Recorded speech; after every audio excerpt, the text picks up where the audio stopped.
नमस्कार दोस्तों, मेरा नाम है राहुल और मैं आप सबका एक बार फिर से स्वागत करता हूं अपने YouTube चैनल जिसका नाम है राहुल एजुकेशन एकेडमी। और इस वीडियो में हम डिस्कस करेंगे properties of matter and it's calculation, यानी कि हम ये जानेंगे कि मैटर की प्रॉपर्टीज क्या क्या हो सकती है और उन्हें मेजर या मापा कैसे जा सकता है। पिछले वीडियो में हमने जाना कि मैटर क्या होता है, मैटर की अलग अलग स्टेट्स क्या होती हैं और मैटर के क्लासिफिकेशंस क्या होते हैं। लेकिन ये भी जानने की जरूरत है कि कोई मैटर है अगर, तो वो दिखता कैसा है, उसका रंग क्या होगा, वो हवा में कैसे बिहेव करेगा, वो पानी में कैसे बिहेव करेगा, इन सब की जानकारी होना जरूरी है। इसलिए जो मैटर की प्रॉपर्टी होती है उसे जानना और उसके बाद उन्हें नापा कैसे जा सकता है, ये दोनों चीजें जानना ही बहुत जरूरी होती है। अगर हम प्रॉपर्टीज की बात करें तो मैटर की दो टाइप की प्रॉपर्टीज हो सकती है। एक होती है फिजिकल प्रॉपर्टी और दूसरी होती है केमिकल प्रॉपर्टीज। फिजिकल प्रॉपर्टी वो होती है जिसे हम देख सकते हैं, जिसे हम महसूस कर सकते हैं, जिसे हम सूंघ सकते हैं, जिसे हम सुन सकते हैं। ये जो फिजिकल प्रॉपर्टीज होती है, फिजिकल प्रॉपर्टीज में मैटर की आइडेंटिटी चेंज नहीं होती है या उसका कंपोजिशन चेंज नहीं होता है। वही केमिकल प्रॉपर्टी यानी उसकी रासायनिक प्रॉपर्टी होती है जो आपको तभी पता चल सकती है जब आप एक केमिकल रिएक्शन करें। आपको यूं ही देखने से, सूंघने से या सुनने से उसकी प्रॉपर्टी, वो उस प्रॉपर्टी केमिकल प्रॉपर्टी के बारे में आपको पता नहीं चल सकता। फिजिकल प्रॉपर्टी के एग्जांपल क्या हो सकते हैं? कलर हो सकता है, उसकी महक हो सकती है, उसका मेल्टिंग पॉइंट हो सकता है आदि। वही उसकी केमिकल प्रॉपर्टी के एग्जांपल क्या हो सकते हैं? उसकी एसिडिटी क्या है, उसकी बेसिसिटी क्या है, उसका कंपोजिशन क्या है, उसका कंबस्टेबिलिटी क्या है। अगर मैं एक बहुत ही जनरल उदाहरण में आपको फिजिकल प्रॉपर्टी और केमिकल प्रॉपर्टी समझाना चाहूँ तो आप एक लकड़ी का टुकड़ा लीजिए।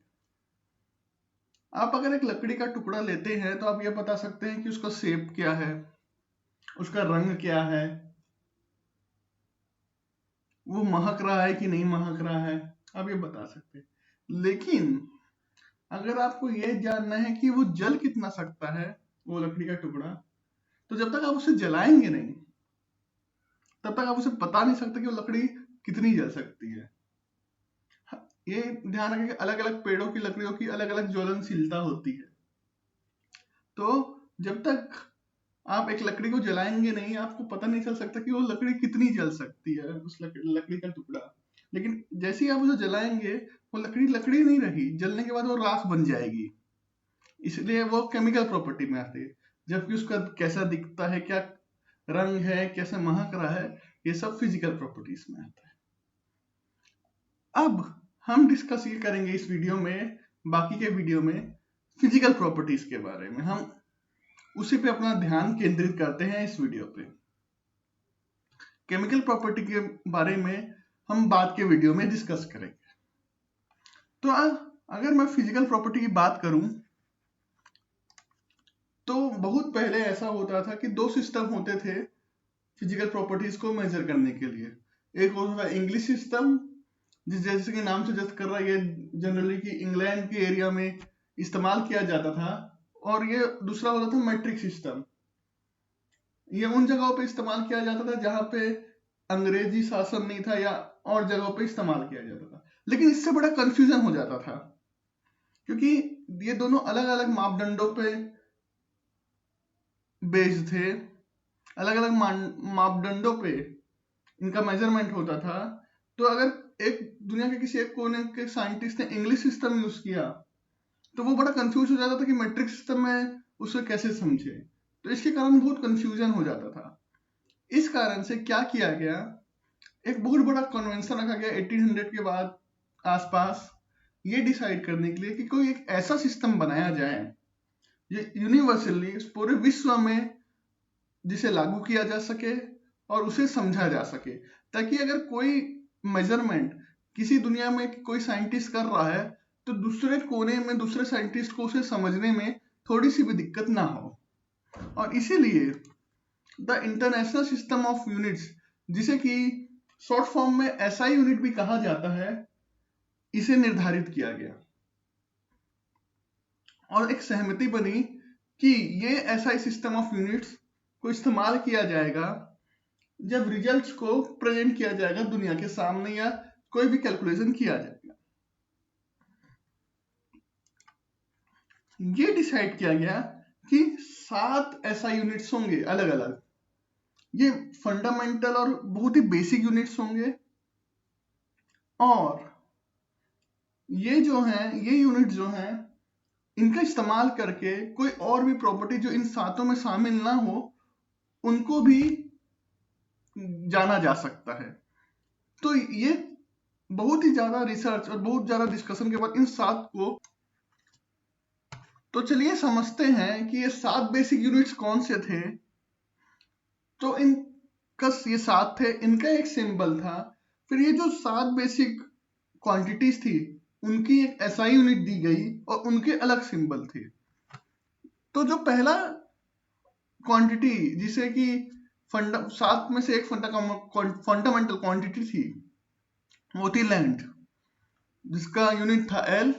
उसकी एसआई यूनिट मीटर माना गया और उसका सिंबल एम, यहाँ पे छोटा एम होना चाहिए। दूसरा था मास, जिसका सिंबल था स्मॉल एम। उसकी एसआई यूनिट थी किलोग्राम और उस एसआई यूनिट का सिंबल था केजी। टाइम तीसरा था, जिसका सिंबल था टी। उसका एसआई यूनिट था सेकेंड और उसका सिंबल था एस। इलेक्ट्रिक करंट, जिसका सिंबल था आई, एसआई यूनिट का नाम था एम्पियर और सिंबल था ए। थर्मोडायनेमिक टेम्परेचर यानी तापमान, जिसका सिंबल था टी। उसका नेम ऑफ एसआई यूनिट था केल्विन, उसका सिंबल था के। अमाउंट ऑफ सब्सटेंस, किसी सब्सटेंस की मात्रा, उसका सिंबल था एन। उसका नेम ऑफ एसआई यूनिट था मोल और सिंबल था मोल, MOL। ई हटा दिया गया था सिंबल से। फिजिकल क्वांटिटी में ल्यूमिनस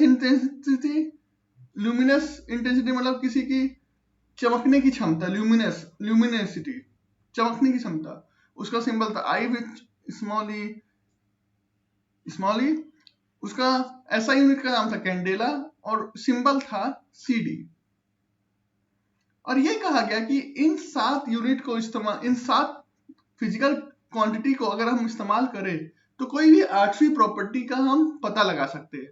फॉर एग्जाम्पल डेंसिटी आप देखेंगे तो यहाँ पे कोई वो 7 फंडामेंटल क्वांटिटीज में नहीं है, लेकिन अगर यहाँ पे हम लेंथ और मास का इस्तेमाल करें तो हम डेंसिटी का पता लगा सकते हैं।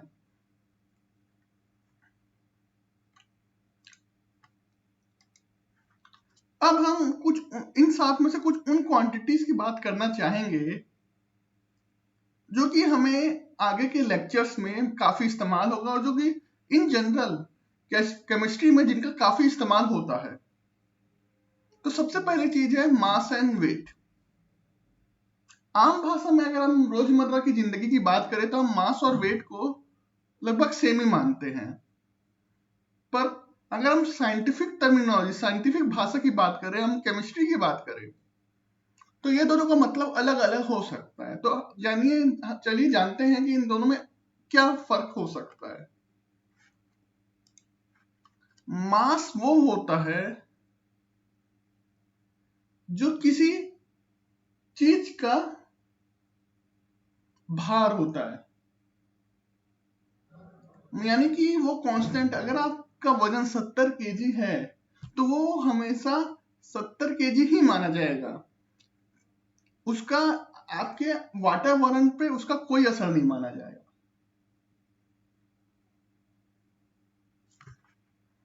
लेकिन वेट जो है वो ग्रेविटी पे डिपेंड करता है।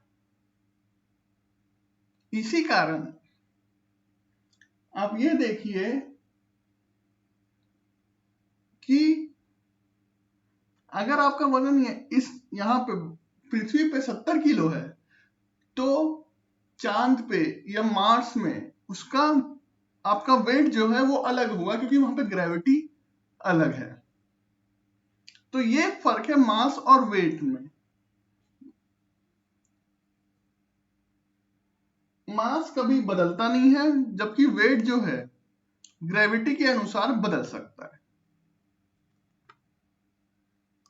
दूसरी फिजिकल क्वांटिटी जो कि हम केमिस्ट्री में शायद सबसे ज्यादा इस्तेमाल करते हैं वेट और मास के बाद, वो है वॉल्यूम।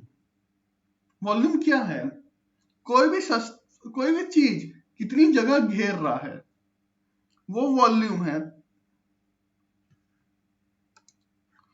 अब अगर इसको मैं वो 7 फिजिकल क्वांटिटी जिसके बारे में डिस्कस करना चाहूं, तो आप कहेंगे वॉल्यूम, वॉल्यूम तो लीटर में होता है, लेकिन वॉल्यूम क्या है? वॉल्यूम जो है 3 डायमेंशनल यूनिट है, तो आप उसे लेंथ क्यूब में भी मान सकते हैं, और लेंथ हमारा जो है वो है एसआई यूनिट। सो वॉल्यूम की यूनिट लेंथ लीटर के अलावा लेंथ क्यूब भी मानी जा सकती है। और अगर हम कन्वर्जन की बात करें जो कि वॉल्यूम के लिए यूज होता है, तो आप ये देखिए 1 लीटर जो है 1000 ml हो सकता है, जो कि 10³ ml भी लिखा जा सकता है इसे। और वही 1 लीटर को 1000 सेंटीमीटर क्यूब भी कहा जा सकता है। इधर आप ये ध्यान दीजिए, यहाँ पे ml है लेकिन यहाँ पे सेंटीमीटर क्यूब है, क्योंकि यूनिट अगर लेंथ में बोले तो लेंथ क्यूब हो जाती है वॉल्यूम की यूनिट। सो 1 लीटर को आप 1000 सेंटीमीटर क्यूब भी लिख सकते हैं।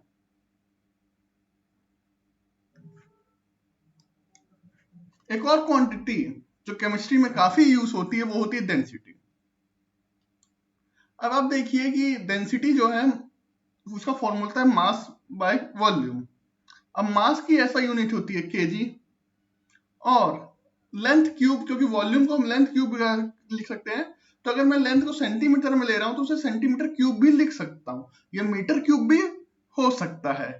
तो आप ये देखिए, जैसे कि मैंने कहा था, डेंसिटी जो कि एक एसआई यूनिट नहीं है, उसकी यूनिट या उसकी क्वांटिटी हम दो ऐसी क्वांटिटी जो कि एसआई यूनिट में है उससे पता लगा सकते हैं। मास और वॉल्यूम दोनों एसआई यूनिट है, और इसका इस्तेमाल करके हमने यहाँ पे डेंसिटी का पता लगा। केमिस्ट्री में टेम्परेचर यानी कि तापमान भी बड़ा इंपॉर्टेंस रखता है। तापमान को जनरली 3 यूनिट्स में मेजर किया जा सकता है। एक होता है सेंटीग्रेड, एक होता है केल्विन, और एक होता है फ़ारेनहाइट। डिग्री सेल्सियस आपने बहुत सारे रोज का तापमान जानते हैं, मगर आप भारत में हैं तो आप रोज का तापमान आप डिग्री सेल्सियस में ही नापते होंगे। लेकिन अगर आप केमिस्ट्री लैब में काम कर रहे हैं या केमिस्ट्री में काम कर रहे हैं, तो केल्विन का बड़ा इंपॉर्टेंस है। इसका कारण यह है, केल्विन का कारण यह है कि ये लो टेम्परेचर को भी एक आराम से प्रेजेंट किया जा सकता है। कारण है कि जो डिग्री सेल्सियस होता है वो 0 डिग्री से भी नीचे जा सकता है, लेकिन केल्विन जो है 0 केल्विन से नीचे नहीं जाता। तो उसे रीड करने में ये गलती होने में कि माइनस साइन लगा है, नेगेटिव साइन का टेम्परेचर या पॉजिटिव का टेम्परेचर है, कई बार इस कंफ्यूजन से बचा जा सकता है। फ़ारेनहाइट यूजुअली यूएस में यूज होता है, लेकिन साइंटिफिक कम्युनिटी में भी इसका इस्तेमाल काफी प्रचलित है।